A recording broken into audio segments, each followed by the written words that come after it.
This video is going to discuss options that we have in summer of 2023 for either repairing or replacing valves.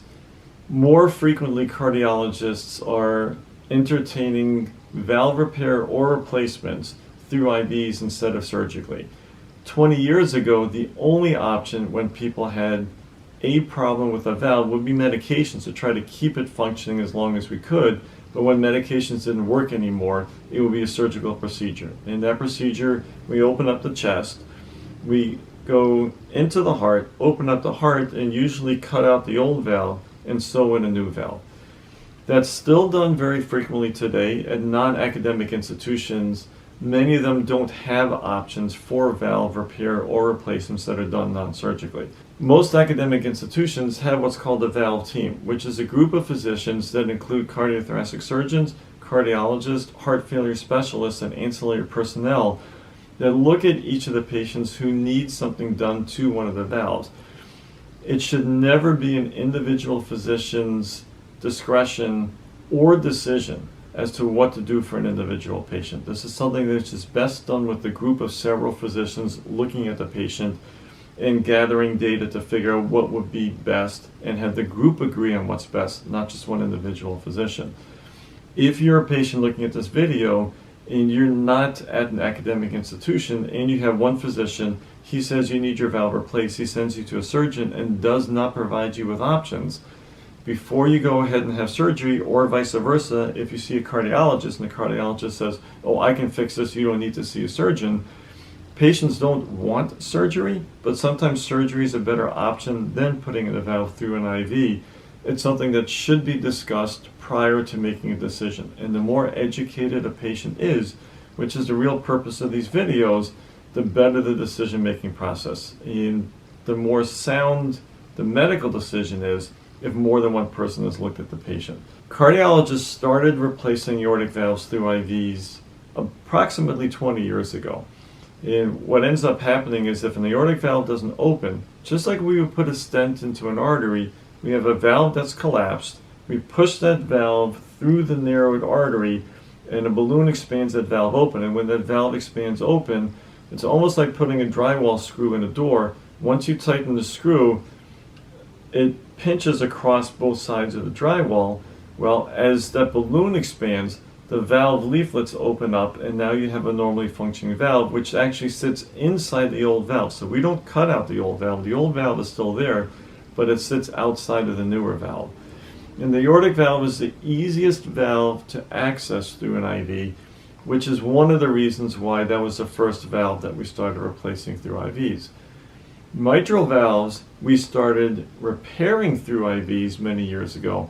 And when I say repair, I say that in the loose term because we do that for mitral stenosis. If the valve leaflets don't open well, we can take a balloon and essentially crush that valve open so that the leaflets can open. That's not applicable to all patients. And patients who have mitral valves that have a lot of thickening on the valve or around the valve, or valves that leak already, we can't put a balloon in to open it because that may open the valve, but then that valve won't be able to close and it's going to leak more. So it's very specific as to who we can do, but those are the procedures that we were doing 20 years ago. About 15 years ago, we started repairing mitral valves in a different way. Mitral valves have, in most people, two leaflets, and those two leaflets sometimes don't close all the way, or sometimes those leaflets don't attach to the cords that support it, where part of the leaflet flops back and forth instead of closing together, kind of like a tent would close up on top. And we designed a procedure where we actually pull the leaflets together, where instead of having just two leaflets that open, now we can pull the middle of that together so that the leaking part no longer leaks and there's an opening on both sides of that. And that works for some people. It does not work for everybody with a leaky mitral valve, but it's an option if someone's not a good surgical candidate. And even in people that may be adequate surgical candidate, if their risks are high enough, it may be a reasonable strategy to do at this point in time.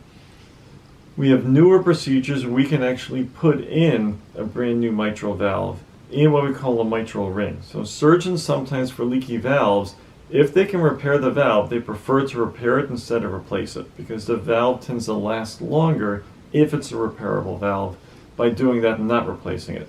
And oftentimes they'll put in what's called a ring, and the ring just goes around the edge of the valve and essentially cinches it together, so if the leaflets are too far apart to normally tent, it'll push those leaflets together so that the leaflets function normally.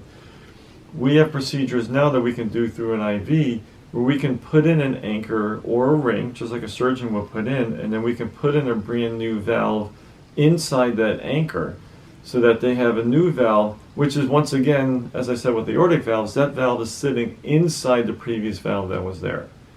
For patients that have mitral stenosis, we can do both. They can have a valve replaced surgically.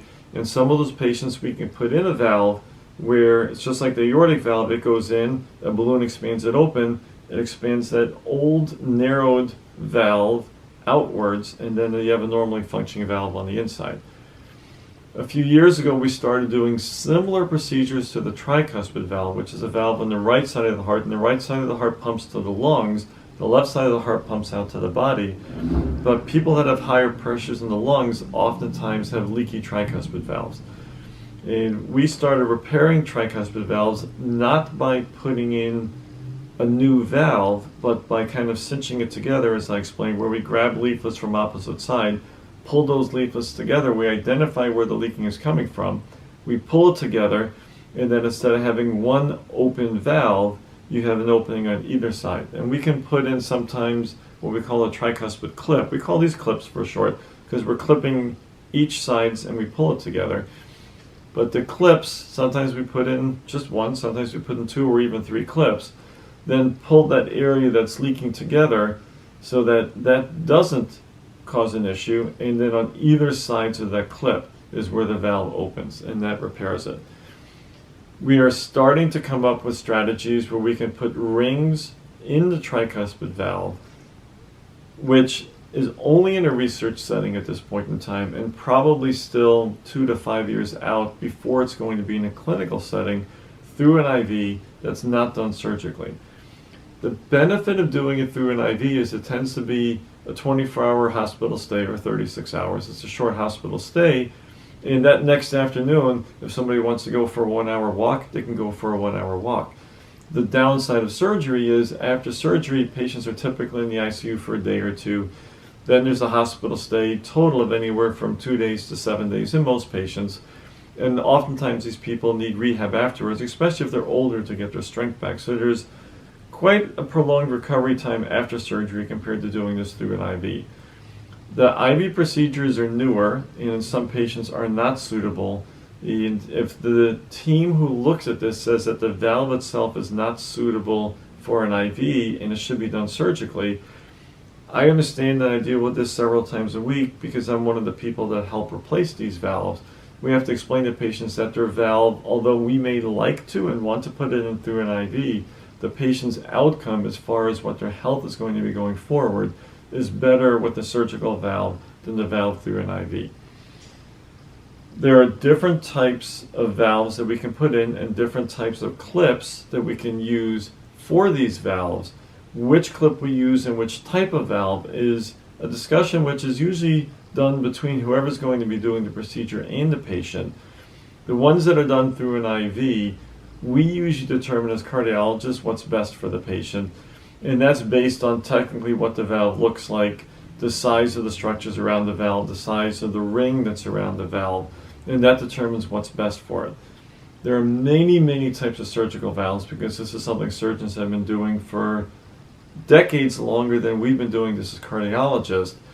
The simple construct is there's either rings where we leave the valve alone, or sometimes they can sew the valve itself together or the support structures together. There are tissue valves, which are made up of different types of tissues, or the mechanical valves, which are different metallic structures that go in. The benefit of mechanical valves is that if you take care of the valve, it's likely to outlive a patient.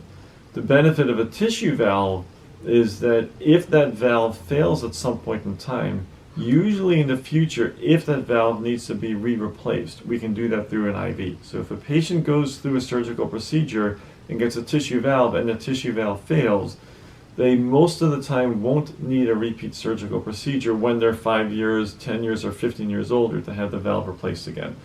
If it's a mechanical valve, we don't have any options from an IV standpoint to fix the valve, and those people need to undergo surgery again.